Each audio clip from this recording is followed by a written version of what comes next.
अस्सलाम वालेकुम स्टूडेंट्स इस वीडियो में हम देखने जा रहे हैं very important numerical from chapter 4 first year, जो कि बच्चों को बड़ा ही प्रॉब्लम क्रिएट कर रहा है कि हम लिमिटिंग रिएक्टेंट कैसे फाइंड आउट करें। तो इस वीडियो में आप लोग रहिएगा एंड तक और आपको जो है इसी वे में बताऊंगी कि आपने लिमिटिंग रिएक्टेंट कैसे फाइंड आउट करना है किसी भी बैलेंस्ड केमिकल रिएक्शन के लिए स्टोइकोमेट्रिकली। तो सबसे पहले we have to read the question statement. Ammonia gas reacts, this is question number 6 from your exercise. Ammonia gas reacts with oxygen gas according to the following balanced chemical equation। तो इसमें देखिएगा 4 moles ammonia के react कर रहे हैं 5 moles of oxygen के साथ। ये इसे हम मॉलिक्यूल्स भी कह सकते हैं, मोल्स भी कह सकते हैं। और 4 मोल्स ही किसके बन रहे हैं, नाइट्रोजन मोनोऑक्साइड के, प्लस 6 मोल्स बन रहे हैं बेटे वाटर के। और ये गैसियस फेज रिएक्शन है। अब वो क्या कह रहा है क्वेश्चन में, in an experiment 34 grams of ammonia NH3 is reacted with 96 grams of oxygen। इन दोनों का मास गिवन है। देन आपने अब क्या करना है, फर्स्ट स्टेप में डिटरमाइन द लिमिटिंग रिएक्टेंट। सबसे पहला काम तो आपने लिमिटिंग रिएक्टेंट फाइंड आउट करना है, इधर इट इज अमोनिया और ऑक्सीजन। सेकंड स्टेप में यानी सेकंड पार्ट में you will calculate the maximum mass of the nitrogen monoxide, जो प्रोडक्ट है इसका आपने मास कैलकुलेट कर लेना है, राइट। थर्ड पे आपने क्या करना है, वो वाला मास जो कि बन सकता है। थर्ड पे आप according to balanced chemical equation, third आपने कैलकुलेट करना है। In third part calculate the mass of the excess reactant remaining after the reaction is complete. यानी जब ये रिएक्शन कंप्लीट हो जाएगा तो एंड पे जो है इन दोनों में से जो भी नॉन लिमिटिंग रिएक्टेंट होगा यानी एक्सेस रिएक्टेंट जो भी होगा, इधर इट इज अमोनिया और ऑक्सीजन, क्योंकि एक तो लिमिटिंग होगा और एक नॉन लिमिटिंग होगा। तो जो नॉन लिमिटिंग रिएक्टेंट है उसका कितना मास एंड पे बच जाता है remaining after the reaction is complete, तो ये आपने कैलकुलेट करना है। तो इसको देखते हैं, स्टार्ट करते हैं वीडियो इसका सोल्यूशन। जी स्टूडेंट, तो स्टार्ट करते हैं इसका सॉल्यूशन। तो इसका सॉल्यूशन के लिए सबसे पहले आपने क्या लिख लेनी है, इसकी बैलेंस्ड केमिकल इक्वेशन लिख लेनी है। जी स्टूडेंट, तो सबसे पहला काम हमारा है लिमिटिंग रिएक्टेंट फाइंड आउट करने का। तो लिमिटिंग रिएक्टेंट फाइंड आउट करने के लिए हमें क्या चाहिए होंगे, सबसे पहले तो हम फाइंड आउट करेंगे जो भी हमारे रिएक्टेंट्स हैं उनमें से जो है उनके नंबर ऑफ मोल्स कैलकुलेट करने हैं उनके गिवन मास से। लिमिटिंग रिएक्टेंट हमें तभी पता चलेगा जब हम क्या करेंगे, जो हमारी प्रोडक्ट के साथ दोनों रिएक्टेंट्स के नंबर ऑफ मोल्स को कंपैरिजन करेंगे, कंपेयर करेंगे। जो भी इन दोनों में से जो रिएक्टेंट अमोनिया या ऑक्सीजन में से कम number of moles nitrogen monoxide के देगा वही हमारा लिमिटिंग रिएक्टेंट होगा। यानी हमें सबसे पहले फाइंड आउट करने पड़ेंगे number of moles of ammonia and number of moles of the oxygen, जो भी उनके मैसेज गिवन है उससे। जी बेटे देखिएगा, according to question statement ammonia का जो मास गिवन है बेटे वो कितना है 34.0 ग्राम या सिंपल 34 ग्राम्स, और ऑक्सीजन का कितना मास गिवन है बेटे 96 ग्राम्स। ये वो है जो हमें क्वेश्चन स्टेटमेंट में गिवन मैसेज है, 34 grams of ammonia and 96 grams of nitrogen. अब हम इससे फाइंड करेंगे इनके नंबर ऑफ मोल्स। तो आपको फॉर्मूला पता है, नंबर ऑफ मोल्स हम कैसे कैलकुलेट करते हैं, number of moles is equal to mass over molar mass. बहुत ईजी वे में मैंने आपको फॉर्मूला बताया हुआ है। तो number of moles find out करने हैं, मास उनका गिवन है और मोलर मास हम उनका खुद कैलकुलेट करेंगे। तो सबसे पहले हम जो है number of moles find out कर लेते हैं बेटे NH3 यानी कि अमोनिया के नंबर ऑफ मोल्स। तो उसके लिए हमें इसका क्या चाहिए होगा बेटे, मोलर मास। तो अमोनिया का जो मोलर मास है वो कैसे कैलकुलेट करेंगे, देखिएगा जरा। जी बेटे, मोलर मास हम कैसे कैलकुलेट करते हैं, sum of the atomic weights of the elements in the formula. तो नाइट्रोजन का एटॉमिक वेट बेटे होता है 14 प्लस हाइड्रोजन का हम कंसीडर करते हैं 1, और कितने हाइड्रोजन एटम्स हैं 3 हैं। तो इसका जो सम है कैलकुलेट करके क्या आता, ये 3 और 14 कितने हो गए, दिस इज 17 ग्राम्स पर मोल। ये आ गया molar mass of the ammonia. अब इसी मोलर मास को हम इस फॉर्मूला में पुट करेंगे। फॉर्मूला में देखिएगा, फॉर्मूला में सबसे पहले हमें क्या चाहिए, मास ओवर मोलर मास। तो मास अमोनिया के केस में कितना होगा, number of moles is equal to mass है बेटे 34 ग्राम्स डिवाइडेड बाय इसका मोलर मास कितना है 17। तो जब आप इसको कैलकुलेट करेंगे then you will get the number of moles, और वो अमोनिया के कितने आते हैं, n is equal to 2.0 mole. This is the number of moles of the ammonia, right. ये बेटे हमने कैलकुलेट कर लिया अमोनिया के नंबर ऑफ मोल्स। अब हम किसके फाइंड आउट करेंगे, ऑक्सीजन के नंबर ऑफ मोल्स O2 के, तो उसके लिए भी हमें जो है मोलर मास चाहिए ऑक्सीजन का। तो मोलर मास ऑक्सीजन का क्या होगा, इसका मोलर मास होगा, इसके जितने भी एटम्स होते हैं उनके एटॉमिक वेट्स का हम सम करते हैं, इसमें है ही सिर्फ ऑक्सीजन, तो एक ऑक्सीजन का मास 16 होता है।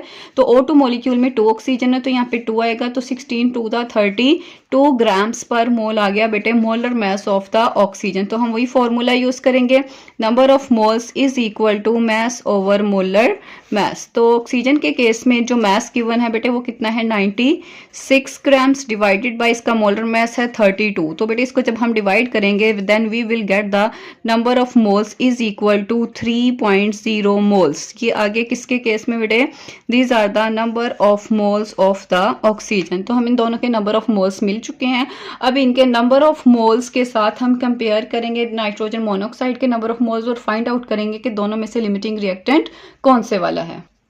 जी बेटे, अब हम करेंगे कंपैरिजन प्रोडक्ट्स का 1 बाय 1 दोनों रिएक्टेंट्स के साथ, ठीक है। और इससे हमें मिलेंगे number of moles of the nitrogen monoxide. तो दोनों रिएक्टेंट में से जो कम नंबर ऑफ मोल्स देगा नाइट्रोजन मोनोऑक्साइड के वो होगा हमारा लिमिटिंग रिएक्टेंट। तो according to balanced chemical equation सबसे पहले हमने देखना है कि अमोनिया के 4 मोल्स जो हैं वो हमें नाइट्रोजन मोनोऑक्साइड के 4 मोल्स ही दे रहे हैं। तो यहाँ पे हम लिखेंगे इसके 4 मोल्स हमें इसके 4 मोल्स देते हैं according to balanced chemical equation. तो जो हमने कैलकुलेट नंबर ऑफ मोल्स किए हैं बेटे अमोनिया के वो 2 मोल्स आए हैं। तो अगर इसके 4 मोल हम इसके 4 दे रहे हैं इक्वल हैं, तो इट मीन्स इसके 2 मोल्स हमें इसके 2 मोल्स ही देंगे। इट मीन्स कि अमोनिया नाइट्रोजन मोनोऑक्साइड के कितने मोल्स देता है बेटे, 2 मोल्स दे रहा है ये हमें नाइट्रोजन मोनोऑक्साइड के, राइट। दूसरी साइड पे देखते हैं ऑक्सीजन के साथ कंपेयर करके। तो according to balanced chemical equation oxygen के 5 मोल्स हमें नाइट्रोजन मोनोऑक्साइड के 4 मोल्स देते हैं। तो यहाँ पे हम क्या लिखेंगे कि ऑक्सीजन के 5 मोल्स हमें नाइट्रोजन मोनोऑक्साइड के 4 मोल्स दे रहे हैं। और अगर हम कहते हैं कि ऑक्सीजन का 1 मोल वो हमें नाइट्रोजन मोनोऑक्साइड के कितने मोल्स देगा, तो 4 को हम डिवाइड करेंगे। याद रखिएगा जो राइट साइड पे है उसको हमने ऊपर रखना है, जो लेफ्ट साइड पे रिएक्टेंट है उसको हमने नीचे डिनोमिनेटर में रखना है। तो इसके 1 मोल हमें इसके 4/5 मोल्स देंगे। तो जितने हमने कैलकुलेट किए ऑक्सीजन के वो कितने हैं बेटे 3 मोल्स। तो ऑक्सीजन के जो 3 मोल्स हैं वो अब हमें कितने देंगे नाइट्रोजन मोनोऑक्साइड के, तो हम कैसे करेंगे कि इसके 3 मोल्स हमें दे रहे हैं इसके 4/5 मल्टीप्लाइड बाय 3। तो यहाँ पे रेशियो आपने मेंशन कर देनी है इस तरह। तो ये आप जब आप इसको सॉल्व करेंगे 4/5 को डिवाइड करके 3 से मल्टीप्लाई करके then you will get 2.4 moles of the nitrogen monoxide. तो यहाँ भी हमारा आंसर आएगा 2.4 mole for the nitrogen monoxide जो कि दे रहा है बेटे ऑक्सीजन। तो जरा कंपेयर करें कि कौन कम नंबर ऑफ मोल्स दे रहा है। अमोनिया 2 मोल दे रहा है, ऑक्सीजन नाइट्रोजन मोनोऑक्साइड के 2.4। तो लेस अमाउंट 2 है, इट मीन्स के ammonia is the limiting reactant. This one is the limiting reactant. ये हमने फाइंड आउट कर लिया है कि जो लिमिटिंग रिएक्टेंट है वो कौन सा है, अमोनिया, क्योंकि it is controlling the yield of the product जो कि क्या है 2 मोल्स इसने हमें दिए हैं नाइट्रोजन मोनोऑक्साइड के। ये हमने जो है कर लिया कंपैरिजन मेथड। हमारा फर्स्ट स्टेप सोल्व हो चुका है कि calculate determine the limiting reactant. अब नेक्स्ट स्टेप क्या है, calculate the maximum mass of the nitrogen monoxide that can be formed. अब हमने नाइट्रोजन मोनोऑक्साइड जो प्रोडक्ट है इसका जो भी मास इस रिएक्शन में अकॉर्डिंग टू दिस इक्वेशन जो बन सकता है वो कैलकुलेट करना है, यानी कि मास ऑफ द NO। तो सेकंड पार्ट में हम इसका मास कैलकुलेट करने जा रहे हैं नाइट्रोजन मोनोऑक्साइड का। तो यहाँ पे हेडिंग में फाइंड आउट करना है। तो मास के लिए हम क्या फॉर्मूला यूज करेंगे कि नंबर ऑफ मोल्स हमें पता है is equal to mass over molar mass. तो मास उसने हमसे पूछा है, तो अगर मैं मास को एक साइड पे करूं, mass is equal to number of moles multiplied by molar mass. It means के इसके लिए हमें NO के नंबर ऑफ मोल्स चाहिए और मोलर मास चाहिए। तो अगर मैं इसका मोलर मास लिखूं तो मोलर मास बेटे किसके इक्वल होता है, उसके एटॉमिक एलिमेंट्स के एटॉमिक वेट के सम के। तो नाइट्रोजन मोनोऑक्साइड में एक ही नाइट्रोजन है और एक ही ऑक्सीजन है, तो नाइट्रोजन 14 होता है और ऑक्सीजन बेटे होता है 16।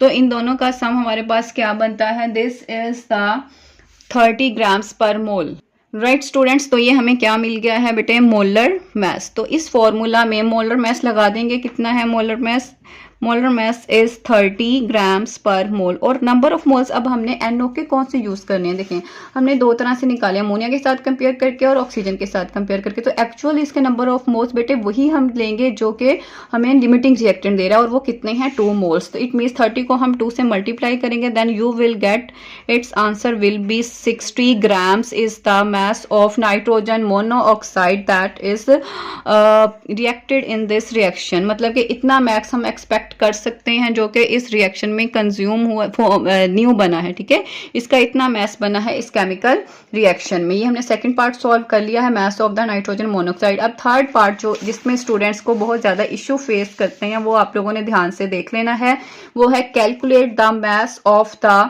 Access reactant. अब जो नॉन लिमिटिंग रिएक्टेंट है उसका मास कैलकुलेट करना है after the reaction is complete. तो मास के लिए हमें यही वाला फॉर्मूला रिक्वायर्ड होगा कि हमने क्या करना है, number of multiplied by molar mass. तो बेटे फॉर्मूला तो यही लगेगा। पार्ट सी में हम सॉल्व करने चाह रहे हैं ये नॉन लिमिटिंग रिएक्टेंट या फिर जिसे हम कहते हैं एक्सेस रिएक्टेंट के लिए। जी बेटे, तो इसका बेटे हमें पूछा हुआ है मैस, तो ये मैस हमने इसका करना है कैलकुलेट। तो मैस के लिए हम यही फॉर्मूला यूज करते हैं कि number of moles is equal to mass over molar mass. तो मैस उसने पूछा है तो इसको अगर मैं एडजस्ट करूं तो mass is equal to moles into molar mass, ये फॉर्मूला बनता है। तो मोलर मैस लगाएंगे, इसका नंबर ऑफ मोल्स लगाएंगे, राइट, नॉन लिमिटिंग रिएक्टेंट, और वो कौन सा है बेटे, वो है ऑक्सीजन। अबे मोलर मैस तो हमें इसका पता है वो 32 है ऑक्सीजन का, बट हमें इसके नंबर ऑफ मोल्स नहीं पता। अब ये कौन से नंबर ऑफ मोल्स आप कहेंगे, तो हमने तो ऑक्सीजन के नंबर ऑफ मोल्स निकाले हैं, ये देखें 3 मोल्स आए हैं, बट बेटे ये वो मोल्स हैं जो हमें बैलेंस्ड केमिकल इक्वेशन से मिले हैं, ठीक है। अब हमने इसके वो ये टोटल यानी नंबर ऑफ मोल्स हैं, इसमें से हमने माइनस करने हैं रिएक्टेड नंबर ऑफ मोल्स, तो हमें मिलेंगे अनरिएक्टेड नंबर ऑफ मोल्स। वो अनरिएक्टेड जिसने रिएक्ट नहीं किया जिन नंबर ऑफ मोल्स ने, वो हम यहाँ पे मल्टीप्लाई करेंगे, देन हमें अनरिएक्टेड मैस आएगा, यानी एंड पे जो मैस ऑक्सीजन का बच गया है जिसने रिएक्ट नहीं किया, हमें फिर वो मैस मिल जाएगा जो कि क्वेश्चन में पूछा गया है कि इसका मैस बताएं जो कि लेफ्ट बिहाइंड रिमेनिंग मैस है, ठीक है। रिमेनिंग मैस से हमें कैसे पता चलेगा, अगर हमें उसके रिमेनिंग नंबर ऑफ मोल्स पता हो। ये तो टोटल नंबर ऑफ मोल्स है, इसमें से हमें रिएक्टेड वाले माइनस करने पड़ेंगे, then we will get the unreacted number of moles. तो हमारा अब काम क्या है, reacted number of moles find out करना। तो वो फाइंड आउट करने के लिए हमें ऑक्सीजन को कंपेयर करना पड़ेगा बेटे अमोनिया के साथ। तो जरा देखिएगा, according to balanced chemical equation ammonia के 4 मोल्स के साथ ऑक्सीजन के 5 मोल्स रिएक्ट कर रहे हैं। तो अमोनिया के 2 मोल्स के साथ ऑक्सीजन के कितने मोल्स रिएक्ट करेंगे, पहले हम ये वाला काम करेंगे, यानी कि यहाँ पे कंपैरिजन मेथड आएगा, दोनों रिएक्टेंट का आपस में कंपैरिजन आएगा, यहाँ पे प्रोडक्ट का कोई रोल नहीं, यानी आप यहाँ लिखेंगे NH3 रेशो इसके साथ ऑक्सीजन, ठीक है, इसके साथ हमने क्या लिखी है ऑक्सीजन। तो अमोनिया के according to balanced chemical equation इसके 4 मोल्स हमें ऑक्सीजन के 5 मोल्स के साथ रिएक्ट करवा रहे हैं। तो यहाँ पे 4 आ गया, तो यहाँ पे आ गया 5। तो बेटे अमोनिया के जो है 2 मोल्स जो कि हमने कैलकुलेट किए, वो हमें ऑक्सीजन उसके साथ ऑक्सीजन के कितने मोल्स रिएक्ट करेंगे, कैसे फाइंड आउट करेंगे, 2 को हम क्या कर देंगे इसके 2 मोल्स, तो ये देंगे हमें 5/4 मल्टीप्लाइड बाय 2। यहाँ पे देखिएगा मैंने क्या कहा है, जो राइट साइड वाला वो ऊपर होगा, लेफ्ट साइड वाला नीचे डिनोमिनेटर में आएगा। तो 5/4 को आप मल्टीप्लाई करेंगे 2 के साथ, then you will get the number of moles of the oxygen जो कि रिएक्टेड हैं, जिन्होंने रिएक्ट किया है अमोनिया के साथ, ठीक है। तो बेटे वो कैलकुलेट करके आते हैं 2.5 मोल, ये वो वाले नंबर ऑफ मोल्स हैं ऑक्सीजन के साथ जिन्होंने रिएक्ट किया है। अब हमने फाइंड आउट करने हैं अनरिएक्टेड। तो टोटल नंबर ऑफ मोल्स जो हमें ऑक्सीजन के मिले थे वो कितने थे बेटे, 3 मोल्स। तो 3 में से ये टोटल नंबर ऑफ मोल्स है, इसमें से रिएक्टेड नंबर ऑफ मोल्स हमने माइनस करने हैं, हमें अनरिएक्टेड मिल जाएंगे। तो यहाँ पे हम क्या लिखेंगे, unreacted number of moles of the oxygen, unreacted number of moles of oxygen हम कैसे निकालेंगे बेटे, यहाँ पे मैं लिख रही हूँ टोटल नंबर ऑफ मोल्स के लिए मैंने एंटी लिख दिया है, माइनस करने हैं इसमें से जो रिएक्टेड नंबर ऑफ मोल्स हैं। तो जरा देखिएगा, टोटल नंबर ऑफ मोल्स बेटे 3.0 है और रिएक्टेड नंबर ऑफ मोल्स 2.5 हैं। रिएक्टेड नंबर ऑफ मोल्स बेटे 2.5 हैं, तो इसको माइनस करते तो अनरिएक्टेड नंबर ऑफ मोल्स मिलेंगे जो कि कितने हैं 0.4। This is the important thing जो कि आपने फाइंड आउट कर ली है। These are the number of moles जो कि अनरिएक्टेड है, यानी जिन्होंने रिएक्ट नहीं किया। यानी टोटल ऑक्सीजन के 3 यूज हुए थे, 3 लिए थे रिएक्शन में, जिसमें से यूज कितने हुए बेटे 2.5 यूज हुए और 0.5 पीछे बच गए। और हमें पीछे बचा हुआ मैस ही निकालना है, तो पीछे बचे हुए मैस के लिए हमें पीछे बचे हुए मोल्स को ही उसके मोलर मैस से मल्टीप्लाई करना होगा। तो इस फॉर्मूला में हम पुट करेंगे मैस इज इक्वल टू बेटे नंबर ऑफ मोल्स अब लगाएंगे हम 0.5 और मल्टीप्लाई कर देंगे। ऑक्सीजन का मोलर मैस 32 होता है, इसको 32 से मल्टीप्लाई कर देंगे, then you will get the mass जो कि कितना होता है मल्टीप्लाई करके 16 ग्राम्स। यानी कि ये वो वाला मैस है ऑक्सीजन का जो कि क्या है बेटे अनरिएक्टेड मैस रहा है पूरे एक्सपेरिमेंट में। तो देखिएगा स्टार्ट में इसका मैस लिया कितना गया था बेटे 96 ग्राम्स लिया था, और 96 में से आप देखें 16 जो है पीछे बच गया। तो इसमें से 16 अगर आप 96 में से 16 अगर आप माइनस करते हैं तो बेटे इससे हमें ये पता चलता है कि इसमें से जो है 80 बनता है, इसमें से माइनस करें, इट मीन्स के 80 ग्राम्स मैस वो था जिसने रिएक्ट किया, और अनरिएक्टेड मैस कितना है 16 ग्राम्स। तो ये आपका थर्ड पार्ट है जो कि वेरी इंपॉर्टेंट है स्टूडेंट्स को। इसमें जो है वो कन्फ्यूजन रहता है कि जो है नॉन लिमिटिंग रिएक्टेंट का मैस कैसे निकालना है। तो याद रखिएगा नॉन लिमिटिंग रिएक्टेंट का मैस निकालने के लिए हमें non reacted number of moles निकालने होंगे उसका अनरिएक्टेड मैस कैलकुलेट करने के लिए। इसको कंपेयर कैसे करना है, दोनों रिएक्टेंट्स को ही आपस में कंपेयर करना है कि अमोनिया के साथ आखिर ऑक्सीजन के कितने मोल्स ने रिएक्ट किया, फिर उससे माइनस कर देना है उसके टोटल नंबर ऑफ मोल्स में से, then you will get the unreacted number of moles, और इसको आप उसके मोलर मैस से मल्टीप्लाई करेंगे, यानी ये फॉर्मूला यूज करेंगे moles into molar mass, then you will get the unreacted mass of the non-limiting या फिर excess reactant. Okay, thank you.